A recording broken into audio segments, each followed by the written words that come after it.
स्वामी समर्थ, श्री स्वामी समर्थ, जय जय स्वामी समर्थ, श्री स्वामी समर्थ, जय जय स्वामी समर्थ। घर, जॉब आणि अध्यात्म या आपल्या सगळ्यांच्या मराठी युट्यूब चॅनल मध्ये मी सगळ्यांचं स्वागत करते आणि आजच्या विषयाला सुरुवात करते। आजच्या व्हिडिओमध्ये आपण एक छान असं व्रत बघणार आहोत, जे कितीही कठीण आर्थिक समस्या जर असेल तर त्या समस्येवर अगदी रामबाण म्हणजे खूप प्रभावी असा उपाय आहे। आणि हे व्रत तर आपण 12ही महिने कधी देखील करू शकतो या पद्धतीने। आता मी ज्या पद्धतीने तुम्हाला सांगणार आहे, पण मार्गशीर्ष महिन्यामध्ये या व्रताला किंवा हे व्रत अशा पद्धतीने करण्याला विशेष महत्व आहे। कारण हे व्रत जे आहे ते भगवान नारायणांचं म्हणजे सत्यनारायण भगवानांचं, भगवान श्री हरी विष्णूंचं व्रत आहे। आणि मार्गशीर्ष महिना हा देवी महालक्ष्मी मातेचा मास म्हणून ओळखला जातो। आणि आपण भगवान विष्णूंची जी आराधना करतो ती आराधना डायरेक्ट लक्ष्मी मातेला प्रसन्न करणारी ठरत असते। त्यामुळे जास्त न बोलता हे व्रत कसं करायचं मी तुम्हाला तोंडी माहिती देते। येणाऱ्या पुढील व्हिडिओमध्ये मी तुम्हाला त्याची पूजा मांडणी आणि सगळं दाखवणारच आहे, पण आज सध्याची ही तुम्हाला तोंडी माहिती देते आहे।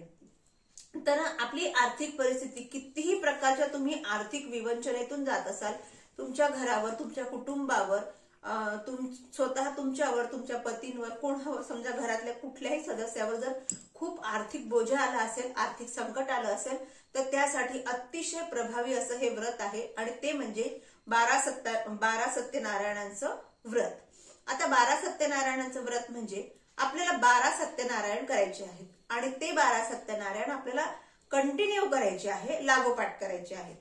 समजा आपण आज त्यासाठी आपल्याला रोज दररोज संध्याकाळच्या वेळेला, कारण सत्यनारायणाचे पूजन हे लक्ष्मी घरामध्ये यायच्या वेळेस आपण करत असतो दर पौर्णिमेला, पण हे जे व्रत आहे आपल्याला संध्याकाळी करायचं आहे।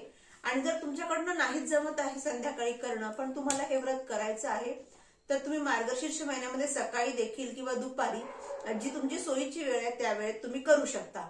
पण शक्यतो होता होस तर ज्या वेळेस लक्ष्मी घरामध्ये येण्याची वेळ आहे त्यावेळेस करा, खूप छान याचा मग रिझल्ट मिळतो। तर 12 सत्यनारायण कसे करायचे आपल्याला अगदी सोपं आहे। कंटिन्यू 12 सत्यनारायण करायचे।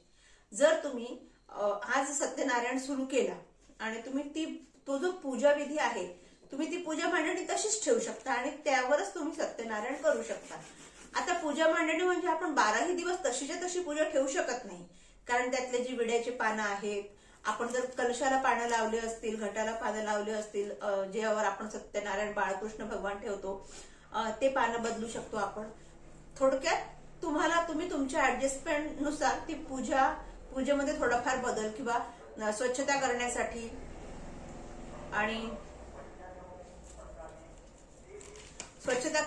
त्याचप्रमाणे त्यातलं जे निर्वाल्य आहे ते बदलण्यासाठी तुम्ही थोडं त्यामध्ये बदल करू शकता।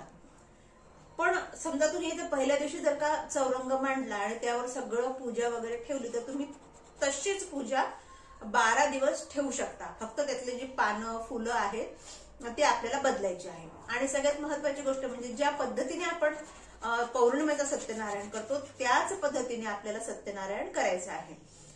आपण सत्यनारायणामध्ये भगवान श्री सत्यनारायण देवाचं म्हणजे आपल्या घरातल्या बाळकृष्णाचं पूजन करत असतो। अन्नधान्याचं हे पूजन आहे आणि आपण 3 सुपाऱ्यांचं पूजन करत असतो। त्यामध्ये पहिली सुपारी ही भगवान गणपतींची, दुसरी कुलदेवतेची आणि तिसरी वरुण देवतेची सुपारी असते। या 3ही सुपाऱ्यांचं आपल्याला पूजन करायचं आहे आणि दररोज आपल्याला शिऱ्याचा नैवेद्य त्यांना अर्पण करायचं आहे 12 दिवस।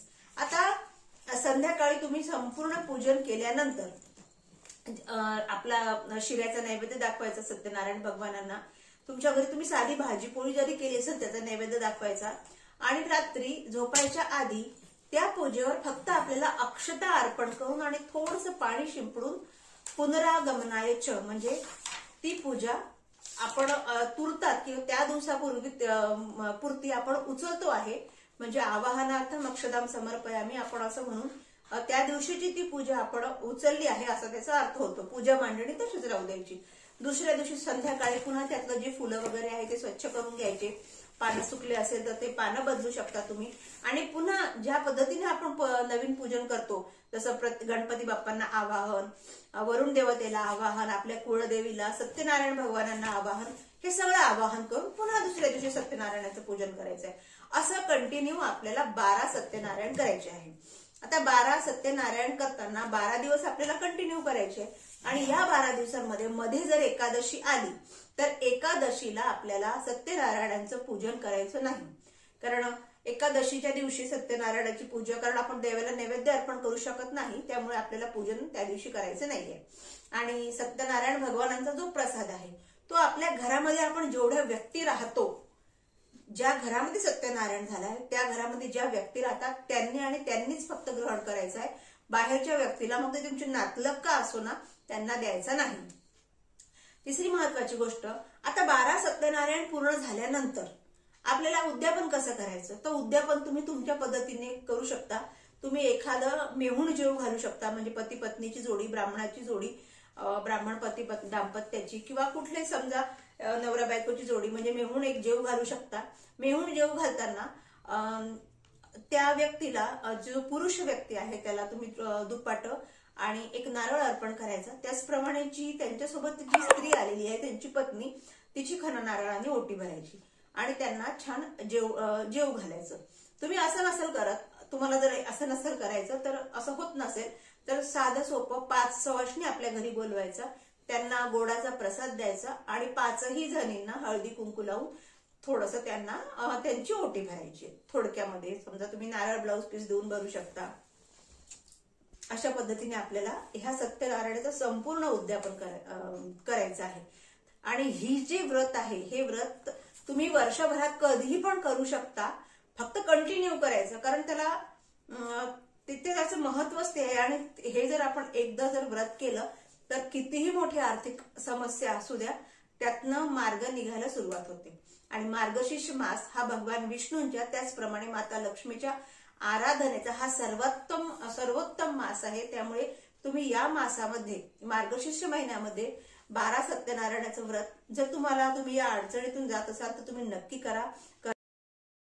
मार्गशीर्ष महिन्यामध्ये जर तुम्ही आर्थिक विवंचनेमधून जर का तुमचं कुटुंब जात असेल, तुमचे पती जात असतील, तुम्ही स्वतः जात असाल, कर्जाचा खूप मोठा डोंगर तुमच्यावर असेल, तर तुम्ही हे मार्गशीर्ष महिन्यामध्ये 12 सत्यनारायणाचं व्रत जरूर करून बघा आणि तुम्ही स्वतः मला कमेंट करून सांगाल की याचा आम्हाला खूप छान अनुभव मिळाला.